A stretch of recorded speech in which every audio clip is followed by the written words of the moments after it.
মহিলাদের নিয়ে কুরুচিকর মন্তব্যের প্রতিবাদে তপ্ত হয়ে উঠল কাছাড়ের সোনাই বিধানসভা এলাকা। কংগ্রেস প্রার্থী আমিনুল হক লস্করের বিরুদ্ধে গর্জে উঠলেন এলাকার মহিলারা। শতাধিক মহিলা জড়ো হয়ে হাতে প্ল্যাকার্ড নিয়ে মিছিল ও বিক্ষোভ প্রদর্শন করেন গোটা সোনাই এলাকায়। আমিনুল হয় হয় সম্মান বুঝে না, যে নেতৃত্ব দল থাকে না।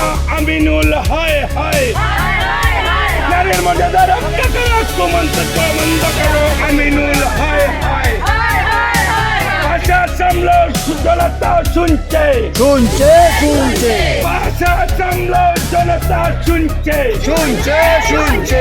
বৃহস্পতিবার সন্ধ্যা রাতে এক সভার বক্তব্য রাখতে গিয়ে আমিনুল হক লস্কর মহিলাদের গোপনীয় রোগ নিয়ে বিতর্ক মন্তব্য করেন। বিধায়ক করিমউদ্দিন বরভূঁইয়া রোজার দিনে জলপানের ঘটনার প্রসঙ্গ টেনে বক্তব্য পেশ করতে গিয়ে আমিনুল হক লস্কর কুরুচিকর মন্তব্য করে বলে অভিযোগ ওঠে। এর ফলে সামাজিক যোগাযোগ মাধ্যমে শুরু হয় তীব্র প্রতিবাদের ঝড়। প্রতিবাদের জেরে পথে নামেন কয়েক শতাধিক মহিলা।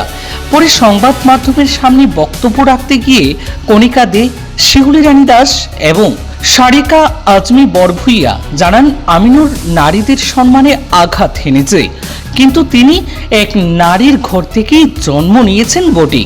নারীদের অপমান করে নেতা হওয়া যায় না, তাই প্রকাশ্যে এ কথার জন্য ক্ষমা চাইতে হবে বলে দাবি জানান এলাকার মহিলারা। তাদের হুঁশিয়ারি, যদি প্রকাশ্যে ক্ষমা না চাওয়া হয় তবে নির্বাচনে ভোটের মাধ্যমেই মহিলারা তার উপযুক্ত জবাব দিয়ে দেবেন।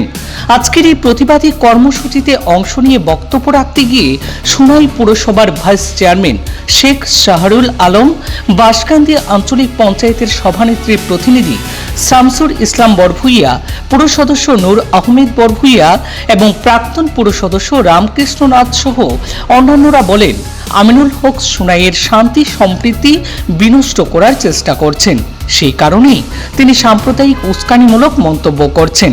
এখন আবার নারীদের নিয়ে অশালীন মন্তব্য করে নিজের মায়ের জাতিকে অপমান করছেন বলেও অভিযোগ তাদের। আজকে আমরা সবাই একত্রিত হয়েছি। গতকালকে 5টার সময় একটা লাইভ দেখতে পেয়েছি। সোনাইয়ের প্রাক্তন বিধায়ক আমিনুল হক লস্কর লাইভের মাধ্যমে বলেছেন যে করিমউদ্দিন বরভূঁইয়া মহাশয়ের নাকি মাসিক হয়েছে, যার জন্য উনি আজকে জলপান করেছেন। এইটা যেহেতু রাজনৈতিক, ওনাদের ব্যক্তিগত ব্যাপার, রাজনৈতিক ব্যাপার, কে কাকে কিভাবে কটাক্ষ করবে ওইটা ওদের নিতান্ত ব্যক্তিগত, সেই বিষয়ে যাচ্ছি না। কিন্তু উনার এত বড় স্পর্ধা হয় কি করে যে এত সব মহিলা, পুরা মা জাতি তুলে উনি কথা বলেছেন। আর প্রথমত ওনাকে বলতে চাই, মাসিক কোনো শব্দ না আমাদের কাছে, এটা হলো ঋতুস্রাব, যেটা প্রত্যেক মহিলার হয়। আর এটা হলো নারীত্বের পরিচয়, মাতৃত্বের পরিচয়। এই জায়গায় দাঁড়িয়ে উনিও উনার মার গর্ভে জন্ম নিয়েছেন, উনার মাও এই একটা, উনার ঋতুস্রাব না হলে উনি কখনো মাতৃত্বের অধিকারী হতে পারতেন না। উনারও ঘরে স্ত্রী আছে, উনিও মাতৃত্বের অধিকারী হয়েছেন ঋতুস্রাবের মাধ্যমে।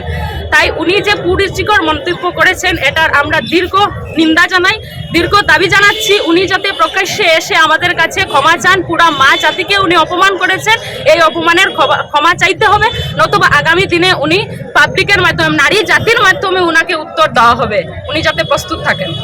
সম্মান নিয়ে আমাদের এক্স এমএলএ জনপ্রতিনিধি যেভাবে আমাদের মা বোনদের সম্মান নিয়ে চিনিমনি করছেন, আমরা মানছি না, মানবো না। আর এই ধরনের কুরুচিকর মন্তব্য তার মুখে বানায় না একজন ডেপুটি কমিশনার, তারপরে এক্স এমএলএ, এখন জনপ্রতিনিধি।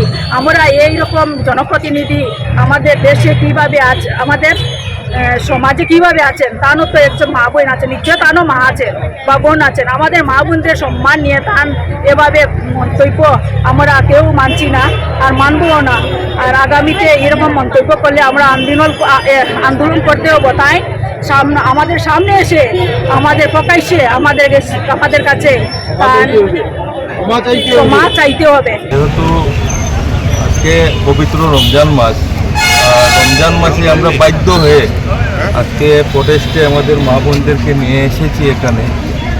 কারণ গতকাল আমাদের x deputy speaker Aminul Haque Laskar মহাশয়, উনি আমাদের মা বোনদের যে একটা কথা বলেছেন, সেটা আমি প্রকাশ্যে বলতে পারছি না। এবং এই কথা বলার সময় এখানে অনেক আমাদের মসজিদের ইমাম মুরব্বীরা ওনার পাশে ছিলেন।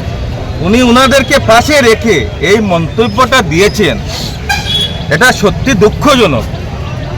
কারণ উনি x deputy speaker, x MLA. বিগত দিনে ওনার ভাষা যেগুলা কথাবার্তা, এই কথাবার্তা খুব ভালো ছিল না। উনি সব সময় মানুষদেরকে বিভিন্ন ধরনের কথা বলে থাকেন। কয়েকদিন আগে উনি মন্দির মসজিদ নিয়ে কথা বলেছেন। এর আগে কয়েকদিন আগে উনি প্রকাশ্যে, যখন উনি বিজেপি দলে ছিলেন, তখন প্রকাশ্যে বলেছেন যে মাদ্রাসাতে জিহাদি শিক্ষা দেওয়া হয়। আমি মনে করি আমিনুল হক লস্কর উনি কংগ্রেসে গিয়েছেন, প্রথমে যিনি মাদ্রাসাতে জিহাদি শিক্ষা দেওয়া হয় সেটা বলেছেন, সেটার জন্য সুনাই সমষ্টি তথা প্রত্যেক আসামের মুসলমান সম্প্রদায়ের কাছে উনি ক্ষমা চেতে হবে। প্রথমে যদি উনি প্রকাশ্যে বলেছেন যে মাদ্রাসাতে জিহাদি শিক্ষা দেওয়া হয়, ওনার কাছে প্রমাণ যদি তাকে প্রমাণ পেশ করুন, নাই তো উনি প্রকাশ্যে ক্ষমা চান। উনি কয়েকদিন আগে মন্দিরের কথা বলেছেন, মন্দিরের লাউড স্পিকার বাড়ানো হয়েছে, মসজিদের লাউড স্পিকার কমানো হয়েছে। আমাদের সুনাইতে একটা ঐতিহ্য আছে, আমরা স্টেপ বাই স্টেপ সুনাইতে ওই ঐতিহ্য বজায় রেখে চলে যাচ্ছি। আগেরকার দিনে আমাদের মুসলমান সমাজের পটল মজুমদার, আমরা যেটা দেখেছি, আমাদের রুকুনীনাথ, আমাদের মিন্টু দাস, বাদলচন্দ্র রায়, হ্যাঁ, এইভাবে আলাউদ্দিন হাজি, মরহুম আলাউদ্দিন হাজি মজুমদার, এইভাবে আমাদের মরহুম মামা রবিজুল হক, মনিলাল দর, রামেশ্বর শর্মা, এইভাবে স্টেপ বাই স্টেপ আমাদের যে জেনারেশন, সেই জেনারেশন আমাদের ঐতিহ্য ঐক্যতা বজায় রেখে আমরা সুনাই সমষ্টিতে অ্যাটলিস্ট আমরা চলে যাচ্ছি। বর্তমান সময়ে আমি, রামদা, বাপ্পি রায়, নূর আহমদ দা, আমরা সব বজায় রেখে আমরা সেটা চলিয়ে যাচ্ছি। তাই অনেক দাঙ্গা হয়েছে। 1992 ইংরেজিতে বাবরি মসজিদের মতো দাঙ্গা হয়েছে, কিন্তু সুনাইতে কোনো দাঙ্গা হয়নি, কারণ আমাদের মধ্যে ঐক্যতা আছে, ঐতিহ্য আছে। সেই ঐতিহ্যকে আমিনুল হক লস্কর নষ্ট করতে চাচ্ছেন শুধু ভোটের জন্য।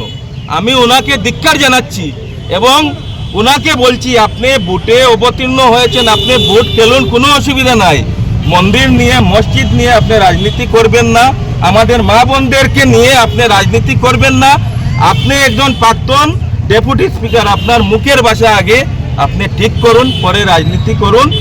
আর আমি আমিনুল হক লস্করকে বলছি, আপনি প্রথমে যে জিহাদির কথা বলেছেন, সেই জিহাদির জন্য আপনি প্রথমে ক্ষমা চান, তারপর আমার মা বোনদেরকে যে কটাক্ষ করেছেন, সেই কটাক্ষর জন্য আপনি প্রথমে ক্ষমা চান, তারপরে ভোটে আপনি অবতীর্ণ হন। ধন্যবাদ, নমস্কার, আসসালামু আলাইকুম।